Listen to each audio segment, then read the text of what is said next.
আসসালামু আলাইকুম ওয়া রাহমাতুল্লাহ।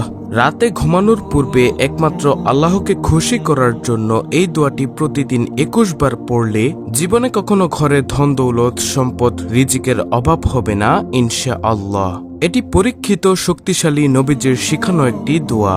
অনেকেই এই দোয়ার আমল করে ফলাফল পেয়েছেন, আলহামদুলিল্লাহ। আপনিও বিশ্বাস করে এই দোয়ার আমল করুন ইনশাআল্লাহ। যদি হালাল খাদ্য খেয়ে থাকেন, হারাম থেকে বেঁচে থাকেন, তাহলে অবশ্যই ফলাফল পাবেন। দৃঢ় বিশ্বাস রেখে একমাত্র আল্লাহকে খুশি করার জন্য আমি যে নিয়মে বলবো সেই নিয়মে আমলটি করুন ইনশাআল্লাহ। আপনার অভাব দূর হবে, আপনার ঋণ পরিশোধ হবে। আল্লাহ রাব্বুল আলামিন স্বয়ং নিজে নিজ কুদরতি হাতে সাহায্য করবেন। আপনি কৃষিকাজ করলে, চাকরি করলে চাকরির মধ্যে আল্লাহ আপনাকে সাহায্য করবেন। কৃষিকাজের মধ্যে বরকত দিয়ে আপনাকে সাহায্য করবেন। অভাব অনটন দূর করে দিবেন ইনশাআল্লাহ। মহিলা মা বোনেরা, ঘরের মধ্যে যদি আমি যে নিয়মে বলবো সেই নিয়মে যদি এই আমলটি করতে পারেন, তাহলে তার স্বামীর ইনকামের মধ্যে, সন্তানের ইনকামের মধ্যে আল্লাহ বরকত দিবেন, অভাব দূর করে দিবেন।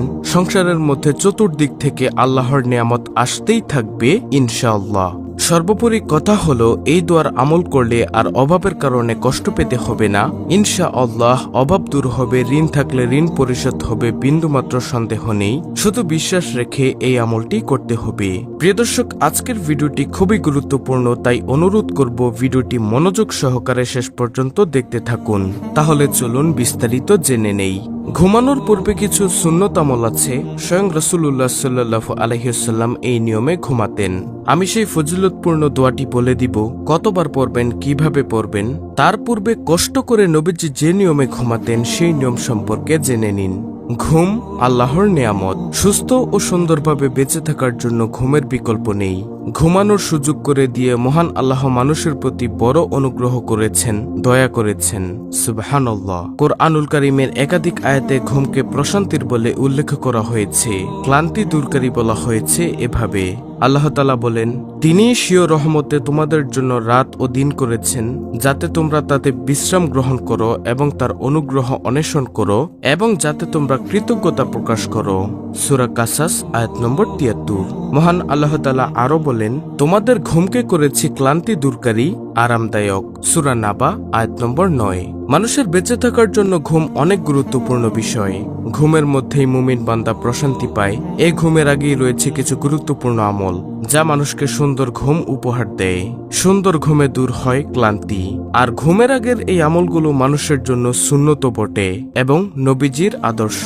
আর ঘুমের আগের সেই আমলগুলো হলো, নম্বর ১, ঘুমের আগে বিছানা ছেড়ে নেওয়া।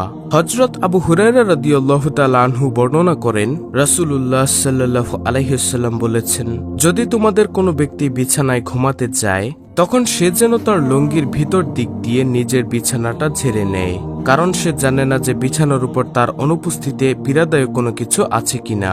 বুখারী, মুসলিম, মুসনাদে আহমদ শরীফের হাদিস।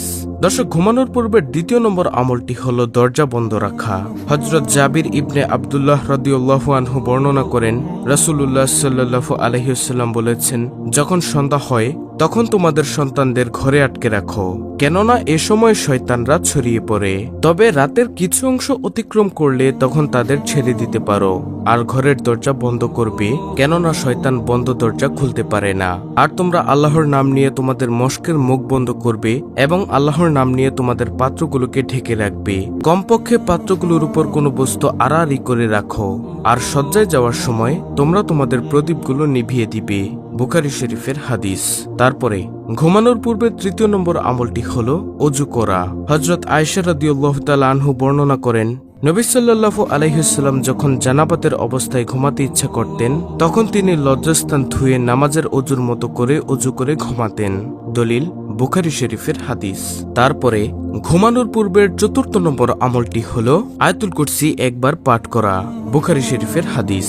রাসূলুল্লাহ সাল্লাল্লাহু আলাইহি ওয়াসাল্লাম ঘুমানোর পূর্বে আয়াতুল কুরসি পড়তেন।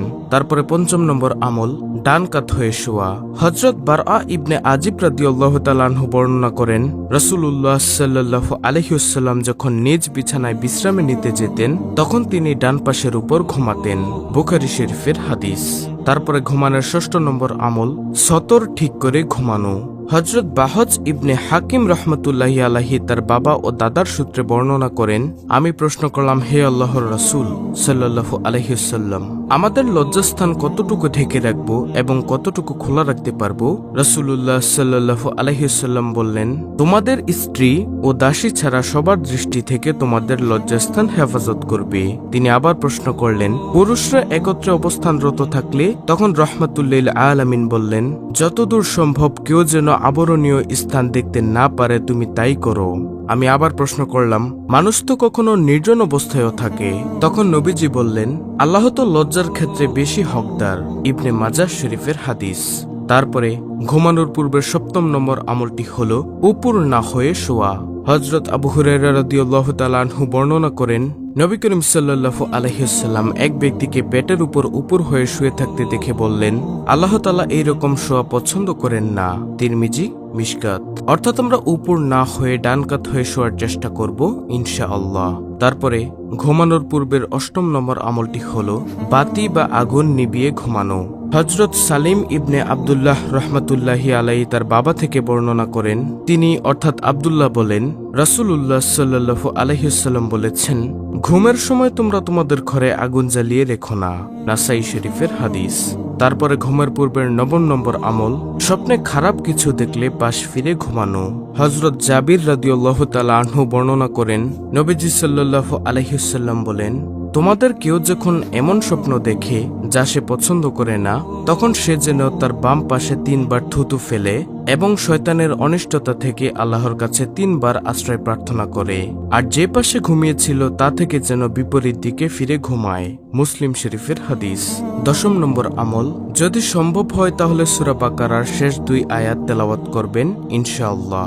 ঘুমের পূর্বের 11 নম্বর আমল সূরা মুলক তেলাওয়াত করা।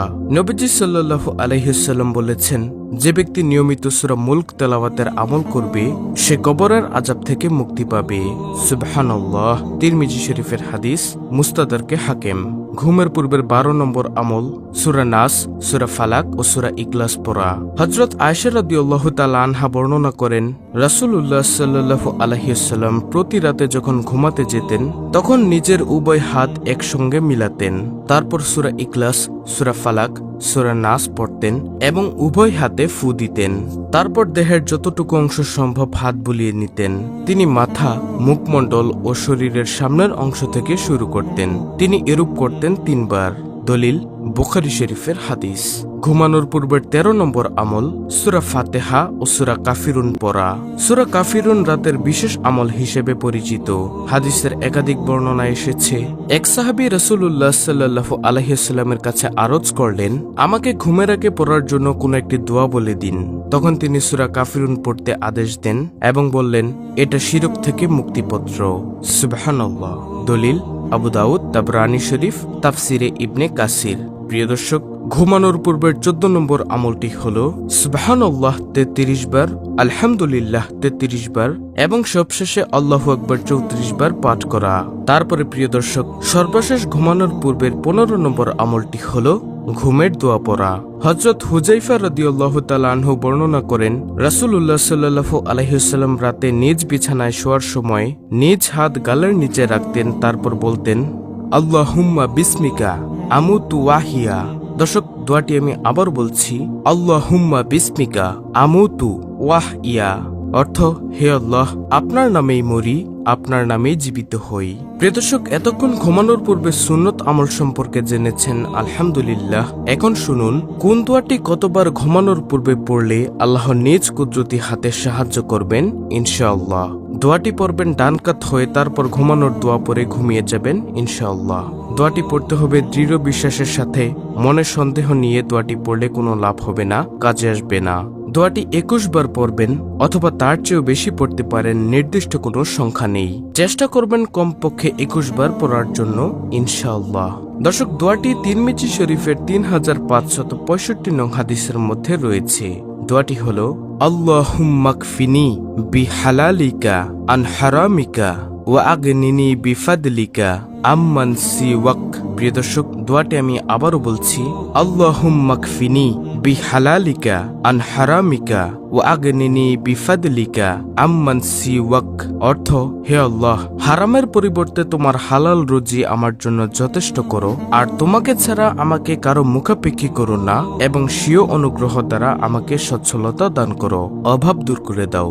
সুবহানাল্লাহ। কত সুন্দর একটি দোয়া প্রিয় দর্শক। এই দোয়াটি আপনারা যে সুন্নত আমলগুলো বলেছি সেগুলো করে এই দোয়াটি রাতে ঘুমানোর পূর্বে ডান কাত হয়ে 21 বার পড়বেন ইনশাআল্লাহ। আল্লাহর কাছে যা চাইবেন আল্লাহ আপনাকে তাই দিয়ে দিবেন ইনশাআল্লাহ। ভিডিওটি ভালো লাগলে অবশ্যই চ্যানেলটিকে সাবস্ক্রাইব করে পাশে থাকা বেল বাটন অল বাজিয়ে দিবেন। ভিডিওটিতে একটি লাইক দিবেন এবং কমেন্টে আমিন লিখবেন, এবং অন্য মুসলিম ভাই বোনদের কাছে ভিডিওটি শেয়ার করে দিবেন যেন তারাও আজকের ভিডিওর এই আমলটি করতে পারে। আল্লাহ রাব্বুল আলামিন আমাদের সবাইকে এই দোয়াটি পড়ে আল্লাহর কাছে সাহায্য চাওয়ার তৌফিক দান করুন। আমিন।